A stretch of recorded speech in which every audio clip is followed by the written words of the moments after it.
आप सभी का स्वागत है। मैं हूं सुमित और हफ्ते का आखिरी कारोबारी सत्र भारतीय बाजारों के लिए वैसे तो बहुत ही रेंज बाउंड ट्रेड कह सकते हैं कि सुबह तेज़ी फिर मंदी फिर वापस रिकवरी लोअर लेवल से आते हुए दिखाई पड़ी, लेकिन हाँ ये ज़रूर है कि पूरा हफ्ता शानदार तौर पर मार्केट के लिए कामकाज करके गया और आज के सत्र के लिए तो रिलायंस इंडस्ट्रीज़ की तरफ से एक तरफा तेज़ी बाजार को आती हुई दिखाई पड़ी। करीब करीब 4%, 4.5% के आसपास का मूव मार्केट कैप के लिहाज से 16 लाख करोड़ का आंकड़ा पार नए रिकॉर्ड स्तरों पर रिलायंस इंडस्ट्रीज पहुंचा, जिसके मद्देनजर भारतीय बाजारों में भी खरीदारी देखने को मिली। और न केवल रिलायंस से बल्कि पूरे ही ऑयल एंड गैस स्पेस से बीपीसीएल, आईओसी, एचपीसीएल में तेज़ी थी, ओएनजीसी में तेज़ी थी, मिड कैप में एचईसी ऐसी कंपनीज में तेज़ी थी और फ्रंट में तो रिलायंस इंडस्ट्रीज पार्टिसिपेट कर ही रहा था, एक अच्छी तेज़ी के साथ ट्रेड करता हुआ दिखाई पड़ा। मेटल में बाइंग थी, मेटल में लोअर लेवल से एक अच्छी रिकवरी थी। टाटा स्टील, सेल, कोल इंडिया ऐसे नाम थे जो कि लोअर लेवल से एक अच्छे पुल बैक के साथ कामकाज करते हुए दिखाई पड़ रहे थे। इसके अलावा मेटल और ऑयल एंड गैस के अलावा कुछ पीएसयू बैंक या पीएसयू कंपनीज जो थी वो तेज़ी में थी। ओएनजीसी, कोल, बीपीसीएल, एचपीसीएल, आईओसी ऐसे कई सारे नाम थे, सेल, नाल्को, एनएमडीसी, जहाँ पर कुछ मूव आता हुआ दिखाई पड़ रहा था। तो ओवरऑल एक बेहतरीन सेशन जहाँ पर मार्केट्स में कुछ पार्टिसिपेशन था। थोड़ा सा आज बैकफुट पे ज़रूर आते हुए दिखाई पड़े मिड कैप, स्मॉल कैप, क्योंकि वहाँ पर उतनी तेज़ी नहीं थी इतनी शुरुआती दौर में देखने को मिल रही थी। लेकिन हाँ फिर भी आईटी, बैंकिंग, एफएमसीजी थोड़े प्रेशर में थे। कंज्यूमर ड्यूरेबल में खरीदारी वोल्टास और हेवल्स लगातार तेज़ी के अंदर है। रियल्टी और ऑटो शेयरों के अंदर भी एक अच्छा मूव आता हुआ दिखाई पड़ रहा था। इसमें रियल्टी स्पेस पर्टिकुलरली जहां पर एक बढ़िया मूव डीएलएफ जैसी कंपनीज के अंदर आता हुआ दिखाई पड़ रहा था। रिलायंस मेजरली कंट्रीब्यूट करते हुए करीब करीब 50 से 60 अंकों के आसपास का योगदान तो सिर्फ रिलायंस की तरफ से ही आ रहा था आज की तेज़ी के अंदर। और उसके अलावा एक शानदार 31 जनवरी सन 2021 के बाद सबसे बेहतरीन एक वीकली एक्सपायरी जो है वो आज देखने को मिली। 3.5% के आसपास की बढ़त इस हफ्ते में मार्केट निफ्टी ने दिखाई। निफ्टी बैंक भी 3% रहा और इनफैक्ट इस बारी तो मिड कैप भी 4.5% के आसपास की तेज़ी देखे गया। रियल्टी 10% इस पूरे हफ्ते में चलता हुआ दिखाई पड़ा। पीएसयू इंडेक्स में 4% की तेज़ी रही। ऑटो इंडेक्स 3.5% के आसपास चला। कई दिग्गज में रिलायंस, श्री सीमेंट जैसे नाम थे जो कि जोरदार तेज़ी में इस पूरे हफ्ते रहे।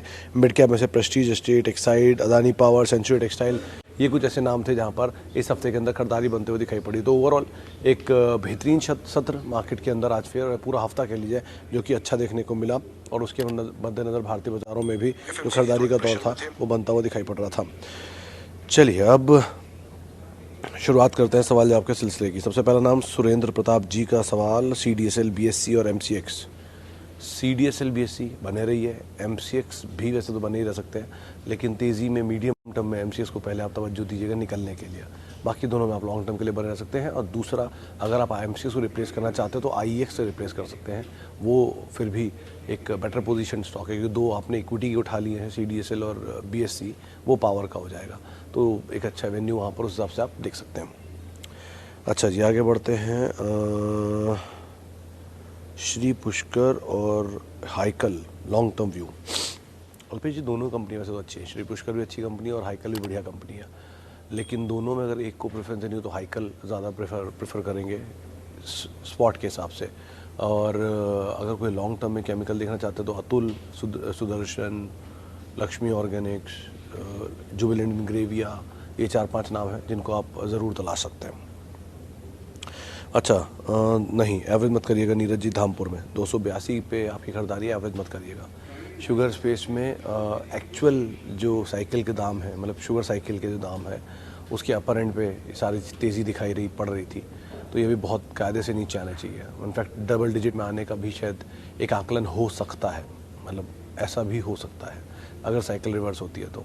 इसलिए अभी वो टाइम नहीं है जब आप एवरेज करें, सिचुएशन देखकर उसके बाद यहाँ पर कोई भी कॉल है। धामपुर कंपनी बुरी नहीं है लेकिन प्राइस थोड़ा अपर एंड है, इसलिए उस हिसाब से आप रणनीति यहाँ पर बना के चलिएगा। अच्छा, शेयर सीमेंट मेरे ख्याल से श्री सीमेंट होगा। राजीव जी का सवाल है, सर शॉर्ट टर्म के लिए मार्केट ट्रैक नहीं करता, उसके लिए माफ़ी चाहूँगा।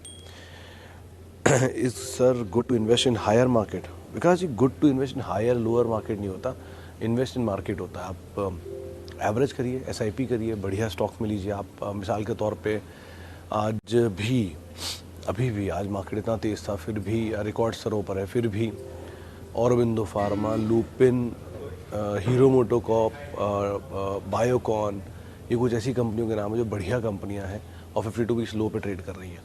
तो ऐसा नहीं है कि हर टाइम जब बाज़ार बहुत तेज़ होता है या बाज़ार में खरीदारी होती है तो सब कुछ तेज़ हो रहा होता है, कुछ ना कुछ तो नीचे ही मिल रहा होता है। तो आपको उस हिसाब से कॉल लेना है, बढ़िया स्टॉक को हमेशा आइडेंटिफाई करना और उसके अंदर बने रहना है। रेणुका शुगर पे सर बहुत ही रेंज बाउंड ट्रेड है, कुछ भी कहना मुश्किल हो रहा है। 20 रुपये का लेवल ध्यान में रखिएगा अगर आप नई खरीदारी करना चाहते हैं, एवरेज करना चाहते हैं। बाकी लेवल्स के लिए आप तेज़ी मिले तो आप ऊपर 30, 35, 40 की रेंज में निकले, वही ज़्यादा बेहतर होगा इसमें। एशियन पेंट 750 रुपये में, वाह अजय जी, बने रहिए, कोई इशू नहीं है। आपकी जिस भाव पे खरीदारी है वो भाव दोबारा शायद ही देखने को मिले, लेकिन अगर मिले तो आप ज़रूर उसमें और एवरेज करिएगा, वरना इन पोजीशन बने रहिए। बहुत रिस्क लग रहा है तो आप 20 शेयर ही बेच देंगे खाली, तो बाकी सारे फ्री के शेयर हो गए। तो ऐसे करके अपने फ्री के शेयरों के साथ बने रहिए। ये आगे देने वाली जनरेशन को देने वाला स्टॉक है, आपने बहुत बढ़िया दाम पे खरीदारी की है, शायद ही देखने को मिले, आप बने रहिए इसके अंदर। अच्छा जी, आगे बढ़ते हैं। BPCL में सर राजीव जी एक वो डिविडेंड एडजस्टमेंट है, शायद 61 रुपये या 57 रुपये के आसपास का कुछ डिविडेंड आने वाला है। तो 57 रुपये के डिविडेंड के अकॉर्डिंग इसमें एक मूव आता हुआ दिखाई पड़ रहा है। वैसे भी आज पूरे OMCs के अंदर एक ज़ोरदार बाइंग देखने को मिली, जिसमें HPCL, IOC, BPCL, ONGC, Reliance सब में बाइंग थी। तो उसी को कैचअप कर रहा है और डिविडेंड वाली स्टोरी भी है, तो दोनों चीज़ों की वजह से कुछ एक मूव देखने को मिल रहा है। अच्छा, बजाज फिनसर्व 16,000 रुपये पे और हिंदुस्तान कॉपर। सर मांटू जी, बजाज फिनसर्व तो बने रही है, नीचे मिल जाए तो और लीजिए। हिंदुस्तान कॉपर में साइक्लिकल मूव है, आप तेज़ी देखें मीडियम टर्म में तो निकले ज़्यादा बेहतर है। मेटल में और बढ़िया बढ़िया नाम है, आप उनको तलाश सकते हैं अगर आप लॉन्ग टर्म इन्वेस्टमेंट करना चाह रहे हैं तो।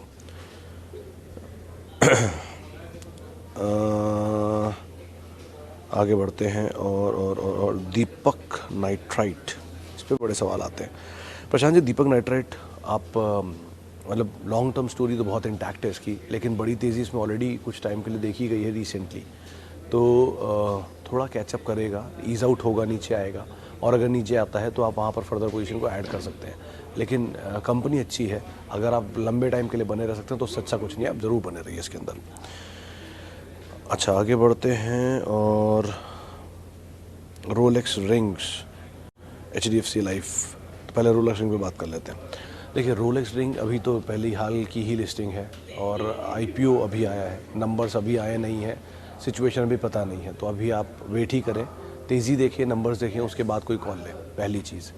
दूसरी चीज़, बहुत सारा सब्सक्रिप्शन, प्रीमियम, 1 महीने का वो क्या बोलते हैं उसको, एंकर इन्वेस्टर का पीरियड है, वो सब निकलेगा, उसके बाद सिचुएशन थोड़ी ज़्यादा क्लियर होगी, तो आप उसके हिसाब से यहाँ पर अपनी रणनीति बना सकते हैं।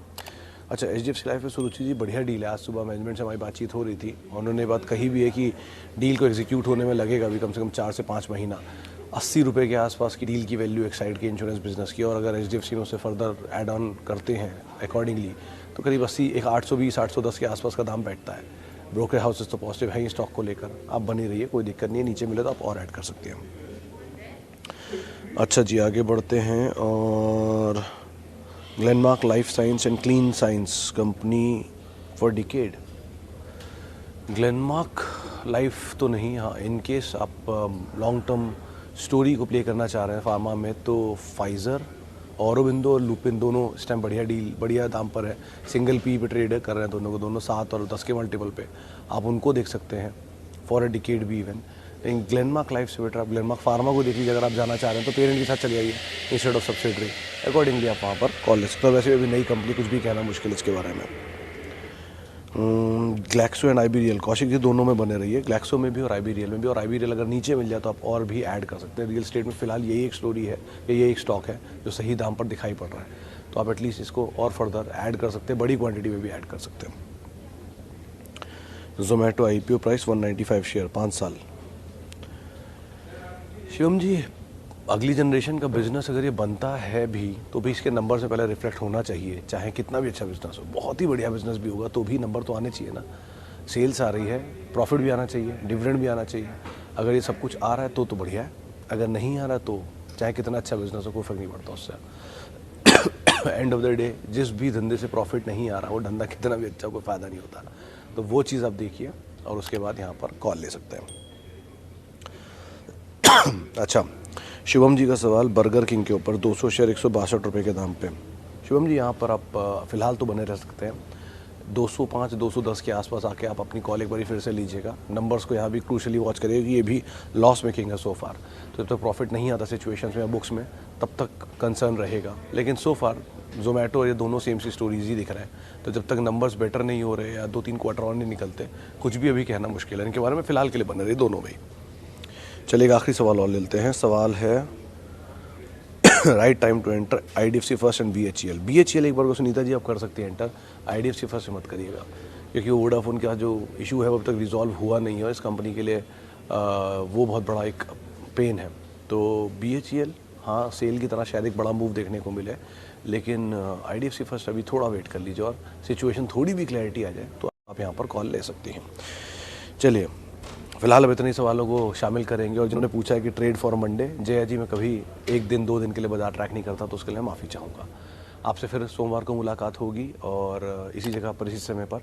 तब तक के लिए आप अपना वीकेंड एंजॉय करें। Happy weekend. और आप मेरे साथ जुड़ सकते हैं @Sumit Research मेरा ट्विटर हैंडल है। नमस्कार।